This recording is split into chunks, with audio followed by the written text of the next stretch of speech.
Alright, so you're wandering through Skyrim, you come across the unusual gems, and there's 24 of them. So if you've done this before, you undoubtedly know that it can be a hassle to go gather all 24 of these bad boys. So I was talking to a guy one night. We both just happened to be playing Skyrim at the same time, and we were swapping tips and tricks back and forth, and I told him I was completing the No Stone Unturned quest to gather up all the unusual gemstones. And I told him you don't actually have to go get all 24, that there's actually a trick to speeding up the process. The trick is basically when you come across one of the gemstones, if you hammer down repeatedly on the A button or possibly X for PlayStation, can't confirm that it works on PlayStation, but it still does work on Xbox and I assume PC. I couldn't find anywhere that it was not working. So the trick is basically just position yourself in a way where you're not going to grab anything else off the nightstand, or most of the time they're on a nightstand or they're in a corner on a bookshelf or something. Position yourself so you're going to grab the gemstone and only the gemstone. Obviously, tip here to quick save and hammer down on the button a couple times. There's no real science to the figuring out how much you got on the first one. You actually have to collect it and take it to Vex at the Thieves Guild. Once you do that, the first initial try, like I said, it's kind of hard to tell how many you're going to get. The trick is to repeatedly and as fast as you can hit the A button. Try to pick up as many as possible. So on the first run, check out that $1 million graphic. So on the first run, as with most of these, find one that's easiest to get. So I went to the Jarl's quarters in Whiterun. Several of the Jarls have them either in their palace, bedroom, on a bookshelf. A lot of the leaders have them, so Whiterun Jarl's quarters is where I always start. Alright, so once we get back at the Vex, she's going to tell us about the stones of Barenziah, how they were pulled from his ceremonial crown by a by a thief. I think there were 24 in all. Most people keep them as a curiosity. 24 total. So like I said, there used to be some problems with collecting some of these. You had to buy the house, Proudspire Manor, and Solitude. If you did not collect it in the headquarters during the what's the mission where you go kill all the elves in their hideout? You gotta dress up like a chef or something. So if you didn't grab it on the initial run, it was possible to miss out on them. So boom, I got 3 of 24 just from the first one. So 3 is pretty good. I wouldn't say it's an average, but 3 is not bad to start off. So next we're going to head over to Mistville Keep in the bedroom. Like I said, get some of the junk off the tables, because when you initially pick it up, you'll select a book or something that's in the nightstand. It'll open the nightstand instead of letting you hammering down on the actual stone of Barenziah. So quick save. Going to give it a couple attempts, however many attempts it takes to get multiples. So on this one, this was probably one of the best ones I've ever done. You got to wait.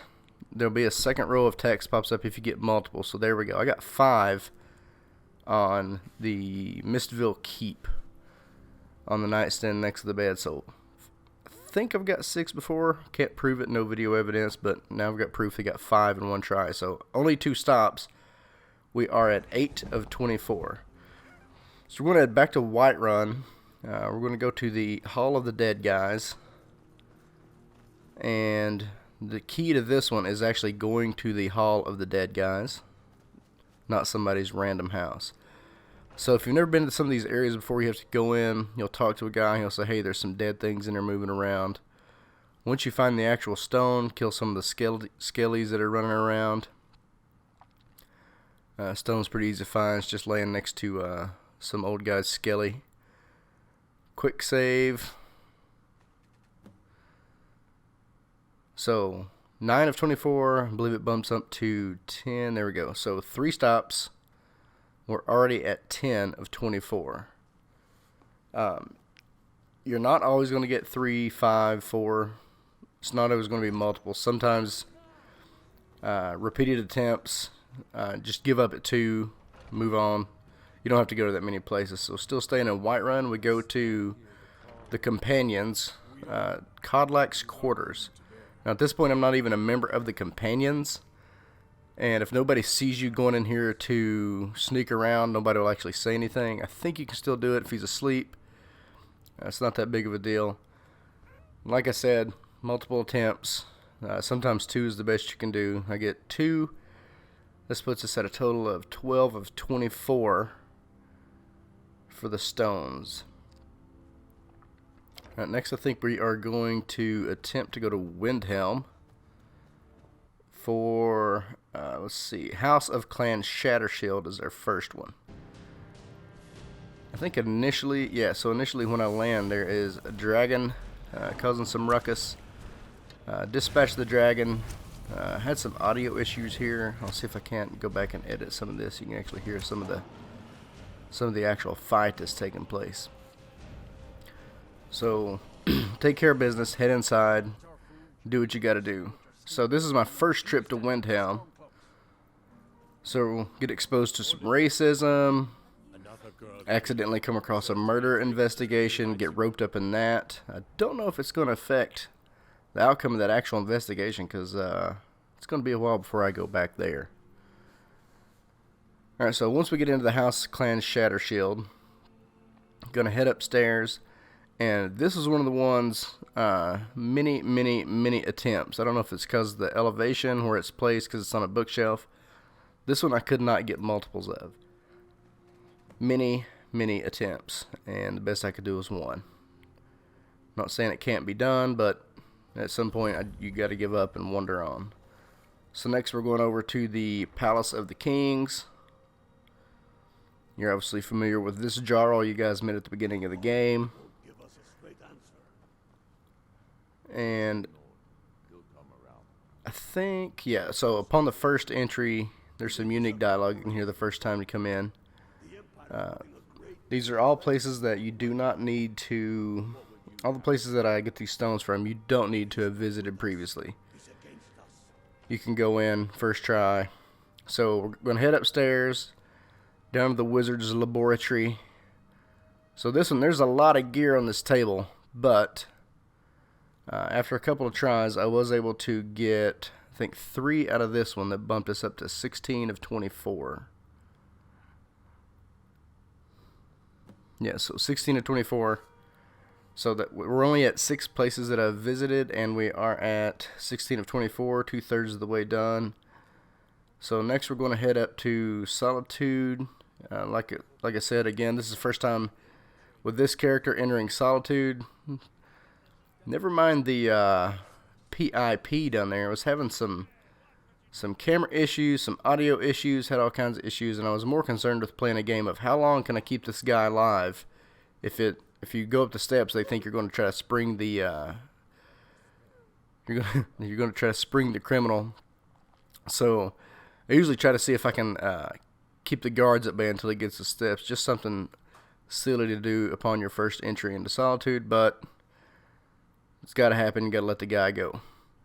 All right, so inside the Blue Palace, this is one of the ones based on where it's at. No matter which direction I face, no matter how many times I tried, I could only get 1. I think maybe it's something to do with the cabinet, bad angle, I'm not sure.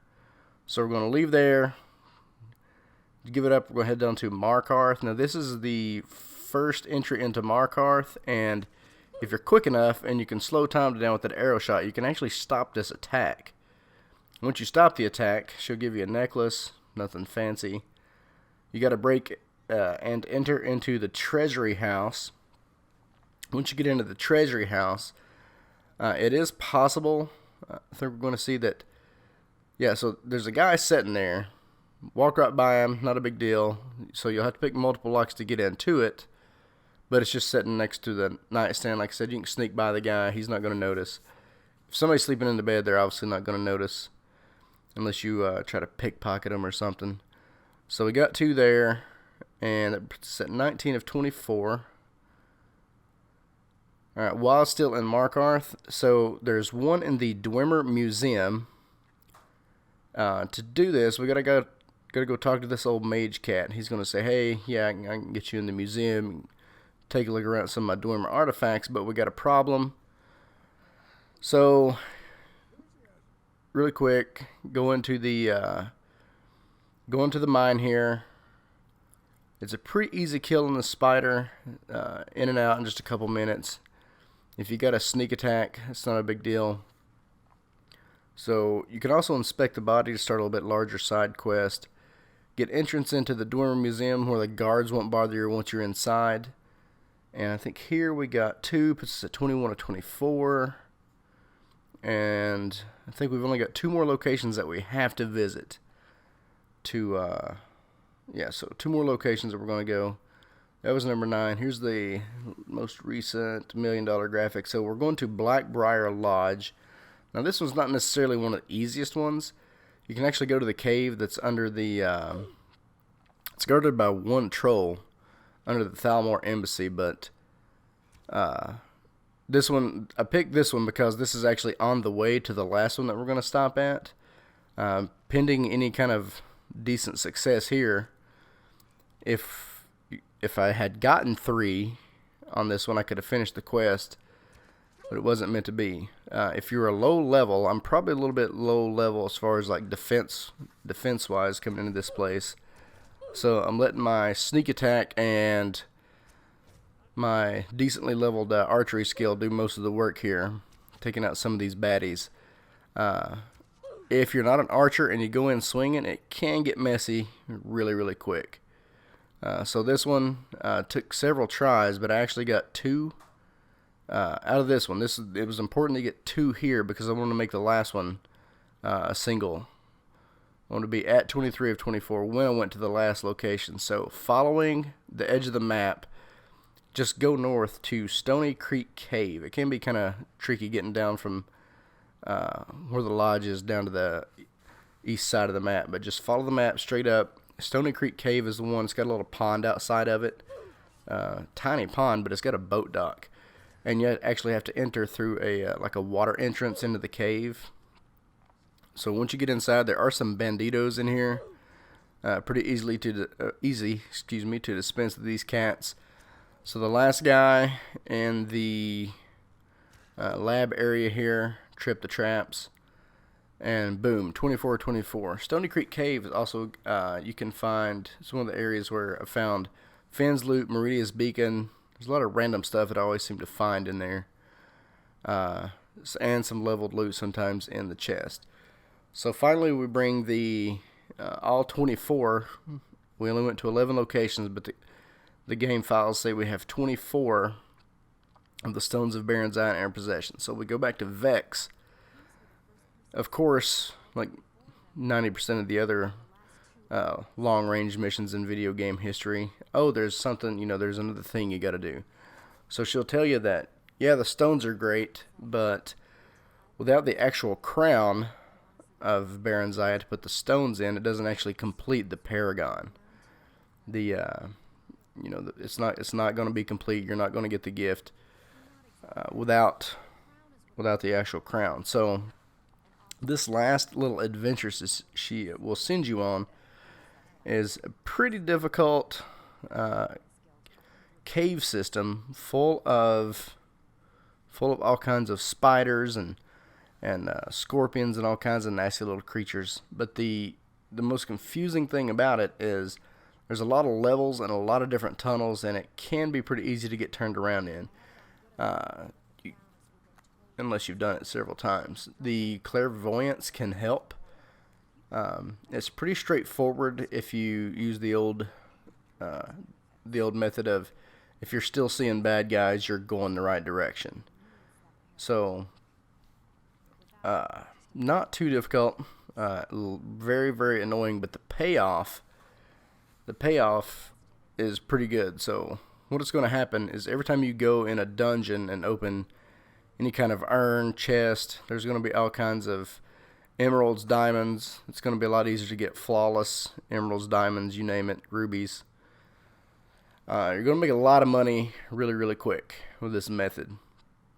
The funny thing is after you've bought the house in Solitude, and after you've bought Markarth, Solitude, materials to build the 3 separate houses, when you go that route, you don't actually need money that much anymore, because you're going to have so much of it. And you're going to have so much gear, and the gear that you're going to have is going to be better than the gear you find.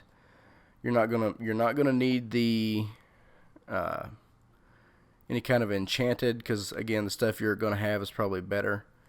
So, but by the time you go through all these steps, you're not actually going to need it that much longer.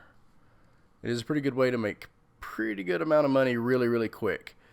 2 or 3 dungeons, you're probably set up. There will be a lot of there will be a lot of, and there's an airplane taking off. Fantastic.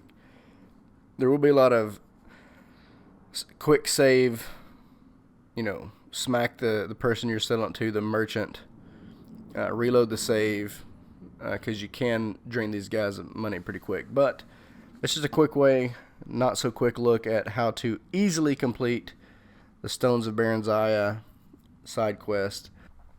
And I do appreciate anybody watching these videos. Take time to subscribe. We're going to start cranking these things out. I've got to get better about uploading. My goodness.